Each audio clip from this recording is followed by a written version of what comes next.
noite. Somos alunos do 5º período do curso de Fisioterapia do Centro Universitário Sul de Minas e viemos aqui hoje a convite da Mônica Ferreira, que é professora e coordenadora do curso de Fisioterapia, para falar um pouco sobre a doença de Parkinson.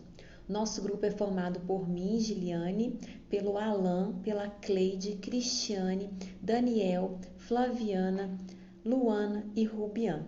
Então, antes de começar a nossa apresentação, vamos estar distribuindo para vocês alguns folders que falam um pouco sobre a doença, como ela ocorre, sobre tratamentos, e dessa forma vocês podem, juntamente com os slides, acompanhar nossa apresentação e levar também esse folder para casa. E surgindo qualquer dúvida, ao final da apresentação estaremos disponíveis para responder as perguntas. Bom, vamos começar então falando o que é a doença de Parkinson. A doença de Parkinson é uma patologia que atinge o sistema nervoso e ela ocorre de forma crônica e progressiva. Ela acontece devido à morte de neurônios que produzem dopamina e substância negra.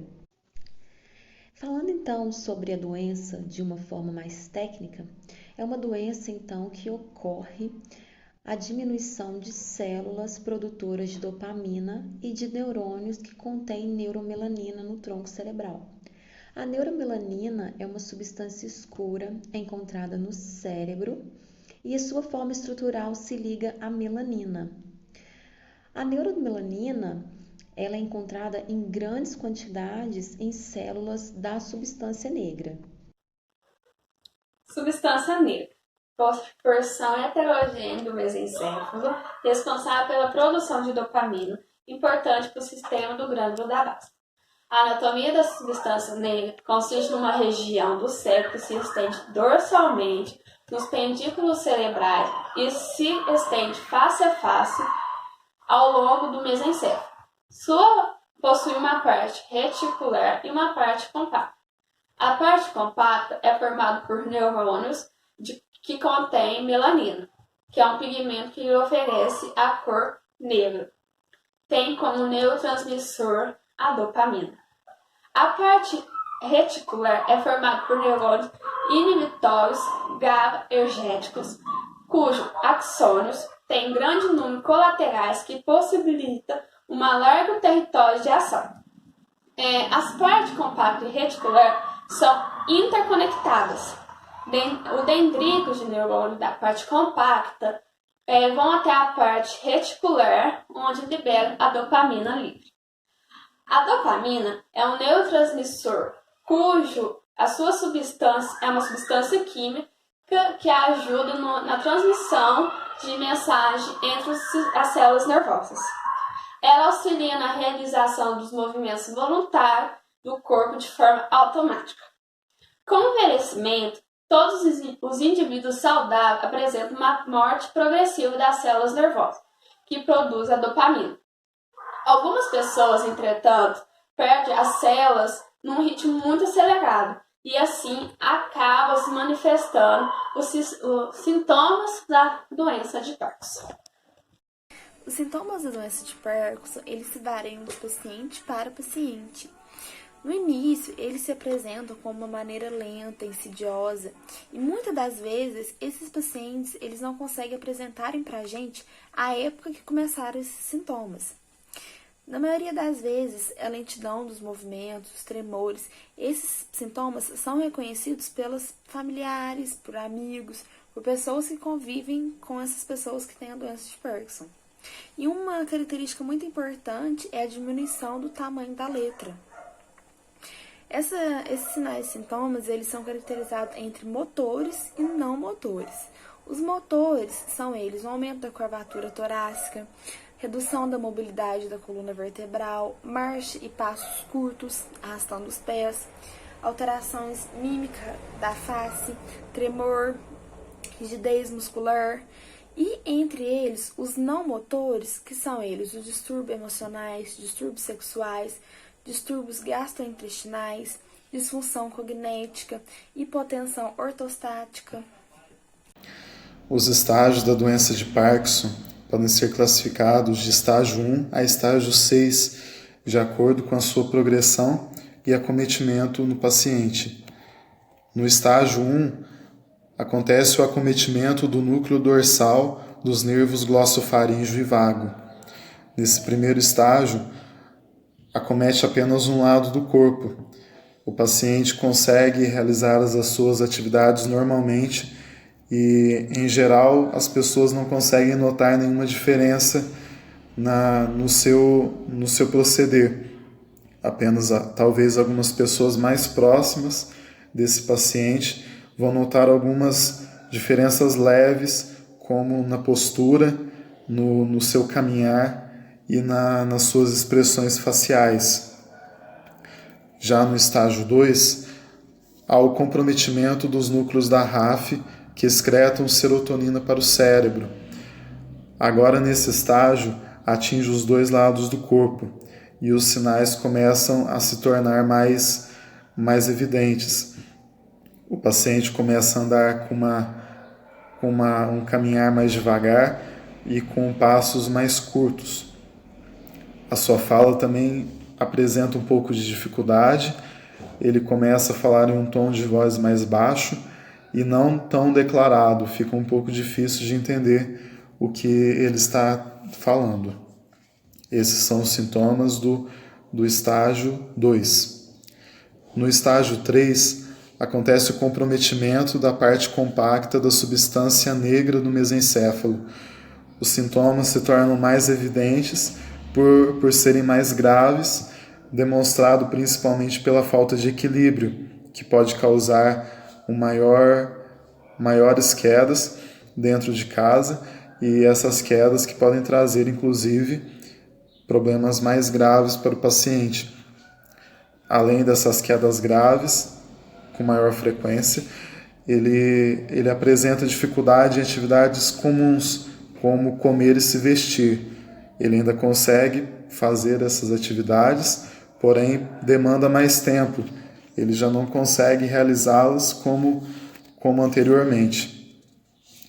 No estágio 4 e 5, compromete as regiões proencefálicas e do mesocórtex. O paciente se torna incapaz e, na maioria dos casos, ele já se torna dependente de uma cadeira de rodas e também já precisa de um acompanhamento, seja de um familiar ou seja de um cuidador de idosos. E no último estágio, o estágio 6 da doença, acontece o comprometimento das áreas pré-motoras e a área motora primária. Esse é o estágio mais grave da doença e normalmente os pacientes já ficam o dia inteiro na cama, praticamente, justamente por não conseguir realizar as suas atividades como antes. Eles já ficam a maior parte do tempo acamados. E também é comum que haja delírios e alucinações, justamente pelos medicamentos.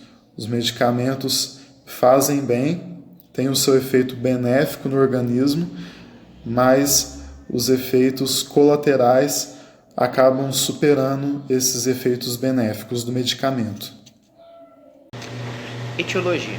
Tido como endopática, mas estudos acreditam que a doença de Parkinson pode ser decorrente de um conjunto de fatores, sendo eles genéticos, toxinas ambientais, estresse oxidativo, anormalidades mitocondriais ou alterações do envelhecimento. A fisiopatologia. Fisiopatologicamente, deve ser considerado como uma afecção neurodegenerativa progressiva, caracterizada pela presença de disfunções monoaminérgicas múltiplas, incluindo déficits dos sistemas dopaminérgicos, colinérgicos, serotoninérgicos e noradrenérgicos. O diagnóstico da doença de Parkinson, ele é basicamente clínico, baseado nos sinais e sintomas. O profissional mais habilitado para tal interpretação é o médico neurologista, que estará avaliando o cognitivo desse paciente, a marcha, a deglutição, se esse paciente está dormindo bem à noite, se está tendo incontinência urinária, se está tendo alteração de humor, entre outros. Alguns exames complementares serão realizados, como tomografia de crânio, ressonância magnética, ultrassonografia transcraniana e cintilografia cerebral. Lembrando que esses exames complementares, eles servem apenas para avaliação de diagnósticos diferenciais. Fatores de risco da doença de Parkinson podem ser da idade, genético e ambiental. Na idade, é o principal risco para a doença de Parkinson. Embora também atinja pessoas jovens, o risco de desenvolver após os 60 anos fica entre 2 a 4%, mais do que o dobro do risco da população em geral. Já a genética, já foram identificadas mutações genéticas que podem levar ao desenvolvimento da doença de Parkinson. Essas alterações são raras. Quando detectadas, ocorrem em famílias com múltiplos casos de doenças. A maioria das pessoas com a doença de Parkinson não tem anomalia nos genes. Já o ambiental, evidência científica comprova que fatores ambientais, como contato com química tóxica, metais pesados e pesticidas, pode provocar a morte dos neurônios responsáveis pela dopamina. Eu vou falar sobre os tratamentos. Hoje em dia, não tem cura para a doença de Parkinson. E com os medicamentos e as técnicas de reabilitação, é possível controlar sintomas e retardar a progressão da doença. O tratamento com os fármacos. Os fármacos mais eficazes são do primeiro grupo, e o principal, que é mais prescrito pelos médicos, é a levodopa. E a doença de Parkinson, esses fármacos, eles são mais utilizados para melhorar a função motora. E com o tempo, ele vai perdendo sua eficiência e causando efeitos colaterais indesejáveis e intoleráveis. E conforme a doença for progredindo, os níveis da medicamentação vão aumentando. Então, o tratamento com o fisioterapeuta. É utilizada a fisioterapia motora, para melhorar a rigidez e a bradicinésia, é um dos maiores benefícios. E os exercícios físicos, eles vão ser realizados através de atividade muscular e flexibilidade articular. Vai trabalhar muito isso no paciente. E quando o paciente está inativo, ou seja, ele não está praticando nenhum exercício, não está tendo tratamento com o fisioterapeuta, o músculo ele vai ter a tendência em se atrofiar, se contrair e a força vai diminuir. O tratamento cirúrgico. O tratamento cirúrgico de distúrbios motores na doença de Parkinson, ele é pregresso às medicações hoje existentes. Então, eles baseiam nas abordagens do sistema nervoso central e no sistema nervoso periférico. E as cirurgias, hoje, elas são mais precisas e menos lesivas. Então, elas são realizadas por estereotaxia. Infelizmente, a doença de Parkinson é uma doença que ainda não existe cura, mas temos algumas formas de tentar uma prevenção, como, por exemplo, a atividade física, que ajuda na oxigenação do cérebro, tornando-o mais ativo, a ingestão de alimentos com antioxidantes, que possuem substâncias que vão manter o controle do corpo, e também estímulos cerebrais. Assim como os músculos necessitam de estímulo, o nosso cérebro também necessita. Bom, e para aqueles pacientes que já possuem a doença de Parkinson, temos também uma forma de prevenir a aceleração da doença. Então, essa prevenção ocorre com mudanças do cotidiano, como uma dieta balanceada, respeitar sempre um período de descanso, evitando o estresse, praticar atividades físicas regularmente, aderir ao tratamento, que é importantíssimo, aderir à fisioterapia, que é o ponto importantíssimo para a doença de Parkinson, e também providenciar algumas mudanças dentro da própria casa, como instalação de corrimãos, mudança em utensílios de alimentação e coisas deste gênero. Estudos epidemiológicos confirmam que com o avanço da idade, há um aumento da prevalência da doença de Parkinson, aumentando progressivamente em até 10 vezes por volta dos 50 a 80 anos. Dados nacionais estimam que a expectativa de vida no Brasil em 2030 será de 78,6 anos e em 2060 será de 81,2 anos. Finalizando o nosso trabalho, através de estudos, nos possibilitou uma análise que a doença de Parkinson é degenerativa do sistema nervoso central, onde ocorre uma diminuição da produção do neurotransmissor dopamina, que fica responsável pela comunicação entre as células nervosas.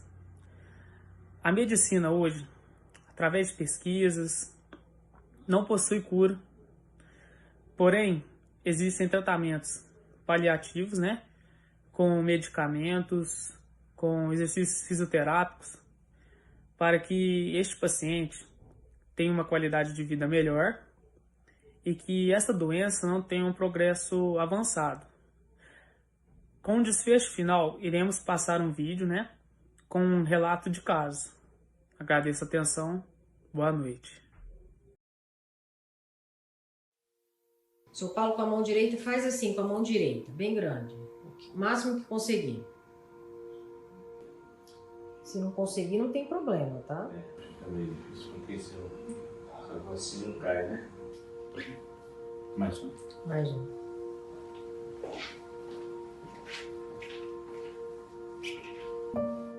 É Paulo Alves Nunes, meu nome. Eu sou de São Paulo mesmo e tenho 63 anos. A minha vida era só trabalho. Agora eu gostava de jogar bola, ia bastante, viajar bastante, Gostava de jogar dama no almoço e com os colegas, sabe? As primeiras manifestações foram difíceis, Eu ia apertar um parafuso e chegava no meio do coisa assim, parava. A minha mão não ia até o final.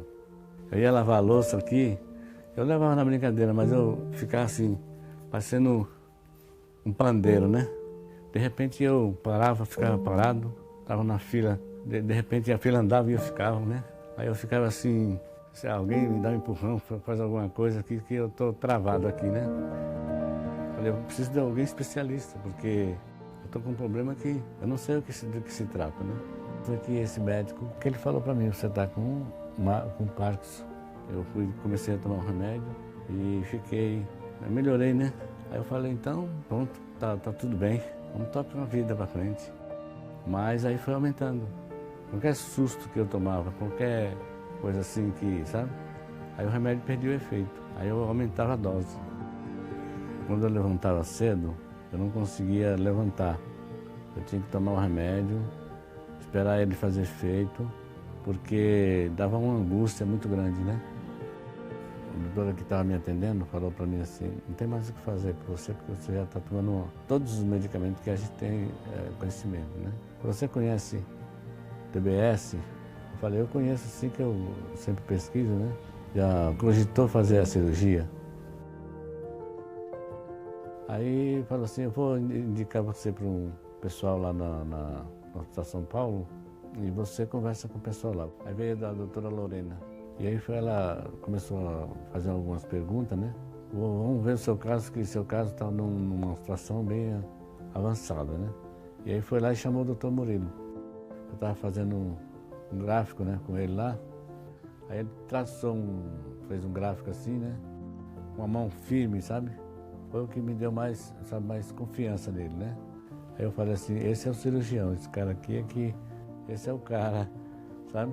A cirurgia consiste na implantação de 2 eletrodos, que são colocados em regiões profundas do cérebro, que através do marca-passo se emite estímulos e modulam o movimento.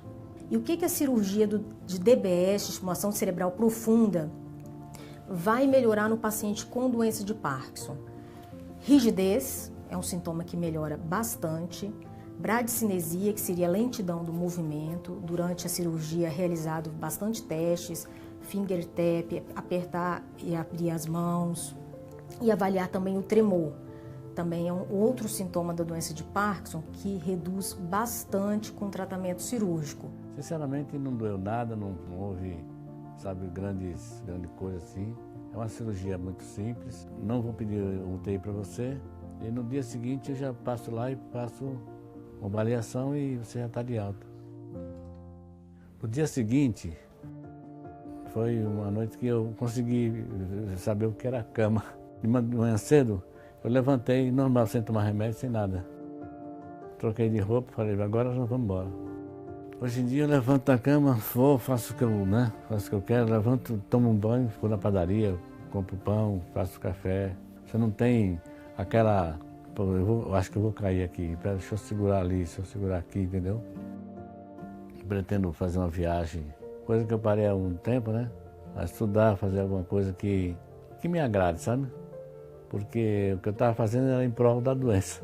Então, agora eu pretendo fazer alguma coisa que seja em prol da minha família, entendeu? De estar junto, né?